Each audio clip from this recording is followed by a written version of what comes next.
Hi all అందరూ ఎలా ఉన్నారు? ఈరోజైతే నేను మాకు రూమ్ షిఫ్టింగ్ అయితే జరిగింది. సో, దాని గురించి అయితే వీడియో తీశాను.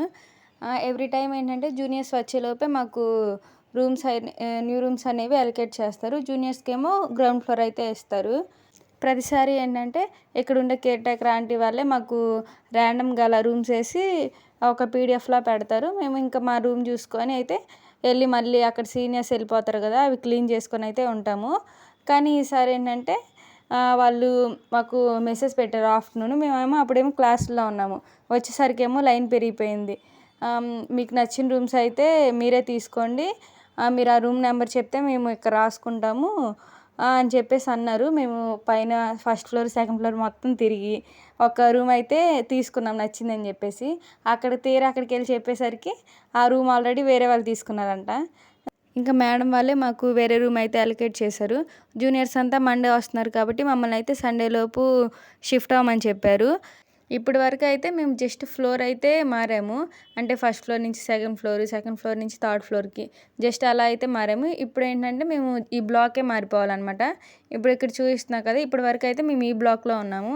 ఇప్పుడు సేమ్ ఇలాగే ఇటు సైడ్ రైట్ సైడ్ ఒకటి, లెఫ్ట్ సైడ్ ఒకటి ఉండిద్ది. ఇది మిడిల్‌లో ఉండిద్ది. ఇది K3 అప్పుడు. ఇప్పుడేమో నేమ్ మార్చారు. కిన్నర్స్ అని ఈ బ్లాక్ పేరైతే. అటు ఫస్ట్ నుంచి చూసుకుంటా వస్తే ఫస్ట్ బ్లాక్ అయితే ఉండిద్ది. దాన్ని K4 అంటారు. ఆ మిడిల్‌లో ఉన్నదేమో K3. ఇటు సైడ్ ఉన్నదేమో K2 అనమాట. మేము ఇప్పుడు K3 నుంచి K2కి షిఫ్ట్ అవ్వాలి. K1 అసలు బ్లాకే లేదు. ఆ నేమ్ ఎందుకు పెట్టలేదో తెలీదు. K4లోనేమో మ్యాక్సిమం జూనియర్సే ఉంటారు. ఇంకా K3లోనేమో పీయూసీ 2 నుంచి E1 వరకు అయితే ఉంటారు. ఇంక ఈ పక్క బ్లాక్ K2లో అయితేనేమో ఇంజినీరింగ్ సెకండ్ ఇయర్ నుంచి ఇంజినీరింగ్ ఫోర్త్ ఇయర్ వరకు అయితే ఉంటారు. మేము పీయూసీలో ఉన్నప్పుడైతే మాకైతే K4 ఇవ్వలేదు. అంటే మా ఇయర్‌లో కొంతమందికి అక్కడ రూమ్ సరిపోలేదని చెప్పేసి K3లోనే ఇచ్చారు. మా రూమ్‌లో కూడా K3లోనే అనమాట. మేము ఇంకా ఇప్పుడే ఫస్ట్ టైం అనమాట బ్లాక్ చేంజ్ అవ్వడం. మా ఇయర్ వాళ్ళేంటంటే K4 నుంచి K3కి వచ్చారు. మళ్ళీ K3 నుంచి K2కి అయితే వచ్చారు.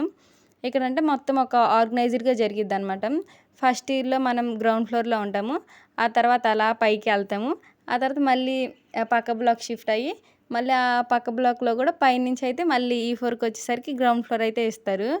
మన లగేజ్ అంటే స్టార్టింగ్‌లో వచ్చేటప్పుడు అంతా స్మూత్‌గానే వెళ్ళేటప్పుడు కూడా అలా స్మూత్‌గా అయిపోవాలని పెట్టినట్టున్నారు సిస్టమ్. ఏమో అదైతే చాలా అనిపిచ్చిద్ది నాకు. ఇప్పుడైతే మేము ఈ K2కి అయితే వచ్చేసాము. మా ఇయర్ వాళ్ళంతా 2 డేస్ ముందే జూనియర్స్ వస్తున్నారు కదా! అందుకని చెప్పేసి మమ్మల్ని సండేలోపు షిఫ్ట్ అవ్వమన్నారన్నా కదా! సో, అందరూ ఫ్రైడే, సాటర్డేనే షిఫ్ట్ అయిపోయారు. మేము మాత్రం సండే నైట్‌కి షిఫ్ట్ అయ్యాము. ఎందుకంటే మేము ఉండాల్సిన రూమ్‌లోనేమో సీనియర్స్ ఇంకా లగేజ్ అయితే ప్యాక్ చేసుకోలేదనమాట. వాళ్ళు షిఫ్ట్ అవ్వకుండా ఇంక మళ్ళీ మేమెందుకులే అని చెప్పేసి రావడం. మేము K3లోనే ఉన్నాము. 2 డేస్ తర్వాత అయితే వచ్చాము. అందరైతే షిఫ్ట్ అయిపోయారు. మేమే లేట్‌గా షిఫ్ట్ అయ్యామనమాట. సో, రూమ్ అంతా క్లీన్ చేసిన తర్వాత మళ్ళీ ఫ్రెష్ అయ్యి వచ్చాను. ఎవరి రూమ్ ముందైతే చెత్త లేదు. మా రూమ్ ఒక్కటే కదా! మేము ఇప్పుడు లేట్‌గా షిఫ్ట్ అయ్యామన్నా కదా! మా రూమ్ ముందైతే చాలా చెత్త అయితే ఉంది. సో, నేనైతే ఇప్పుడు మా రూమ్ చూపిస్తున్నాను. కొత్త రూమ్ కదా! సో, ఇక్కడైతే ఎప్పుడూ ర్యాక్స్ ఉంటాయన్నమాట. బుక్స్ అవన్నీ పెట్టుకోవడానికి. ఈ బ్లాక్‌లోనేమో ర్యాక్స్ ఏమో లేవు. సీనియర్స్ పట్టుకెళ్ళిపోయారు వాళ్ళ కోసం అని చెప్పేసి. ఇంకా అందుకని లగేజ్ అంతా కిందే పెట్టుకున్నాము. ఇక్కడేంటంటే K2లో ర్యాక్స్ ఉంటాయన్నమాట. మా పక్క బ్లాక్స్‌లో ఏముండవు. ఇక్కడ ర్యాక్స్‌లో అయితే అన్నీ పెట్టుకోవచ్చు. ఆ లోపలేమో బుక్స్ పెట్టాను. ఇంక ఈ బయటేమో ఇంక అన్నీ అలా సర్దేశాము. మిడిల్‌లోనేమో చూడండి ఇంకా ఒక 4 ర్యాక్స్ అయితే వచ్చాయి. మాకు సైడ్ ఏమో 2 వచ్చాయి. ఈ స్టాండ్ ఏంటంటే మా ఫ్రెండ్ కొనింది. స్టార్టింగ్‌లో వచ్చినప్పుడు బట్టలు ఆరేసుకోవడానికి ఇబ్బందిగా ఉందని చెప్పేసి తను ఒక్కటే ఆర్డర్ పెట్టిందనమాట. ఆ పిల్ల పెట్టినా సరే మేమందరం ఇంకా ఆ స్టాండ్ మీదే వేసుకుంటాము.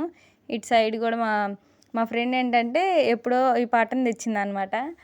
తెస్తే తను ఎక్కడ పెట్టాలో తెలియలేదు. ఈసారి ఇప్పుడు ర్యాక్స్ వచ్చినాయి కదా! పెట్టింది. ఆ పక్కన పసుపు, విభూది అవి కూడా తెచ్చిందనమాట.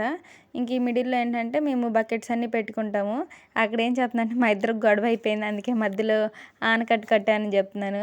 జస్ట్ నార్మల్‌గా ఇంకా ప్లేస్ లేదు ఎవరికీ అని చెప్పేసి మిడిల్‌లో పెడతాము. ఇంకా ఇప్పుడైతే ఇదిగో రూమ్ అదైతే ఇలా ఉంది. సో, స్టార్టింగ్‌లోనే కాదు మాది ఎప్పుడు ఇలానే ఉండిద్ది. మా రూమ్‌మేట్స్ అంతా కొంచెం నీట్‌గానే మెయింటైన్ చేస్తారు. జూనియర్స్ అందరికైతే హార్ట్‌లీ కంగ్రాచ్యులేషన్స్. అండ్ ఈ వీడియోకైతే ఇంతే. Thanks for watching. అంతే బాయ్.